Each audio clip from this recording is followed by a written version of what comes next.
السلام علیکم ورحمۃ اللہ تعالیٰ وبرکاتہ۔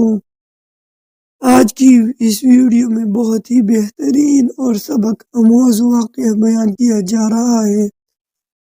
واقعہ کا موضوع ہے، عنوان ہے نصرانی طبیب کا اسلام۔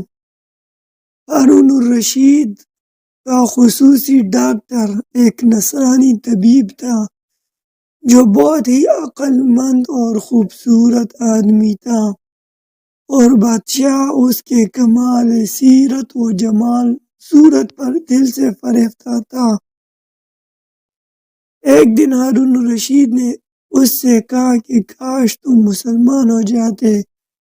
تو میں تم کو اپنے دربار کا سب سے بڑا اعزاز عطا کرتا۔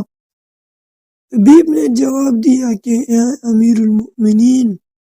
آپ کے قرآن کی ایک آیت مجھے اسلام قبول کرنے سے منع کرتی ہے، ورنہ میں ضرور مسلمان ہو جاتا۔ ہارون الرشید نے حیران ہو کر دریافت کیا، وہ کون سی آیت ہے؟ طبیب نے کہا کہ وہ آیت یہ ہے،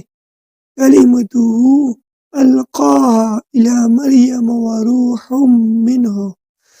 یعنی حضرت عیسیٰ علیہ السلام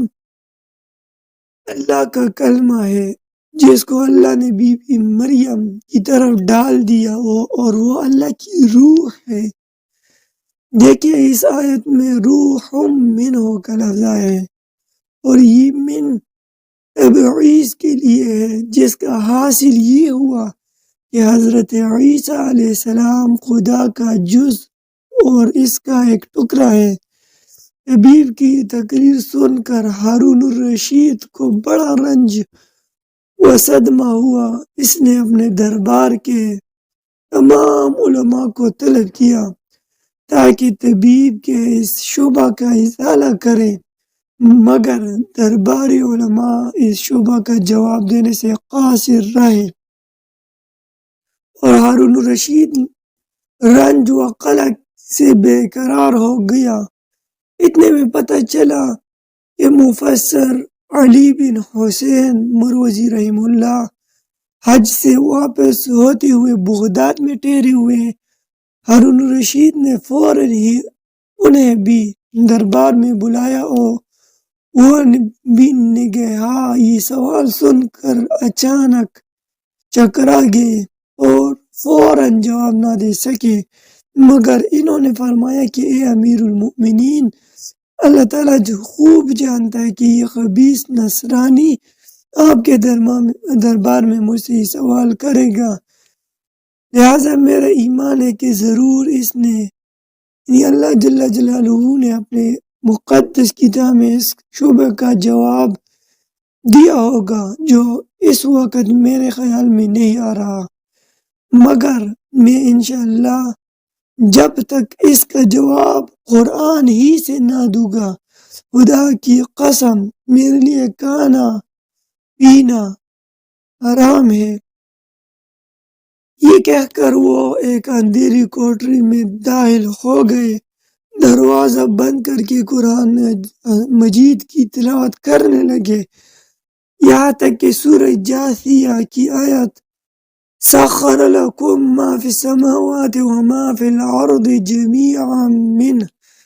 زبان پر آئی تو مارے خوشی کے اچھل پڑے اور فوراً دروازہ کھول کر باہر نکلے، اور دربار میں جا کر ہارون الرشید کے سامنے نصرانی طبیب کو یہ آیت پڑھ کر سنائی اور فرمایا کہ دیکھ لے، یہ بھی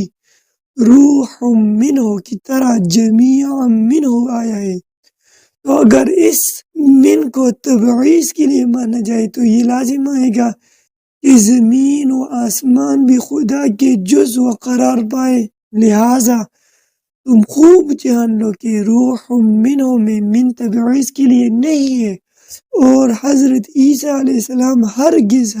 خدا کے جز نہیں ہے، بلکہ وہ زمین و آسمان کی طرح خدا کی مخلوق ہے۔ علی بن حسین کی یہ نورانی تقریر سن کر نصرانی طبیب کا سینہ کھل گیا اور اس کا شبہ بالکل رفع ہو گیا اور وہ اسی مجلس میں کلمہ پڑھ کر مشرف باسلام ہو گیا۔ ہارون الرشید کو اس قدر خوشی ہوئی کہ اس نے علی بن حسین مروزی رحمہ اللہ کو بڑے نقد، انعام و اکرام سے مالا مال کر دیا۔ علی بن حسین مروزی رحمہ اللہ نے اپنے وطن پہنچ کر نہایت عرق ریزی اور محنت کے ساتھ اس موضوع پر النظائر فی القرآن ایک ایسی کتاب تصنیف کر دی کہ تمام روئے زمین میں اس کی مثال نہیں۔ اس کتاب میں اس فاضل جلیل عالم ربانی نے مخالفین اسلام کی طرف سے اس قسم کے پیش ہونے والے تمام شبہات کا خلا کر دیا اور کسی کی مجال نہیں کہ قیامت تک قرآن کریم پر کوئی اس قسم کا اعتراض کر سکے۔ تو یہ واقعہ روح البیان میں موجود ہے۔ اس واقعے سے کیا نتیجہ ملتا ہے؟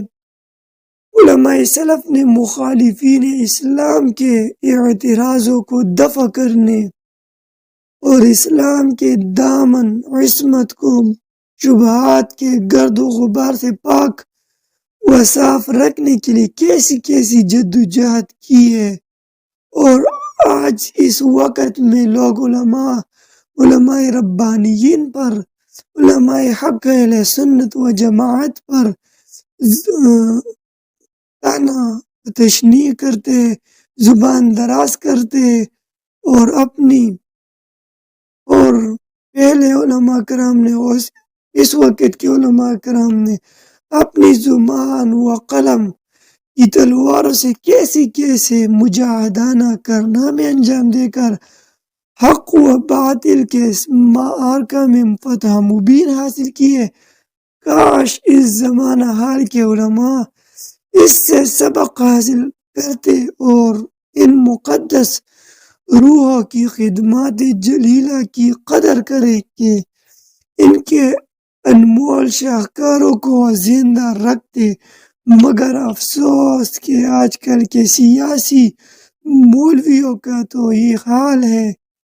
اور آج کے سیاسی پیروں اور جاہل پیروں کا یہ حال ہے کہ خود بدلتے نہیں، قرآن کو بدلتے ہیں۔ ہوئے کس درجہ فقیہان حرم بے توفیق۔ تو اللہ جل جلالہ ہم سب کو حق کہنے اور آپ سب کو حق سننے اور اس کو آگے پہنچانے کی توفیق عطا فرمائے۔ تو انشاءاللہ ملتے ہیں اگلے ویڈیو میں اگلے واقعہ کے ساتھ۔ السلام علیکم ورحمۃ اللہ۔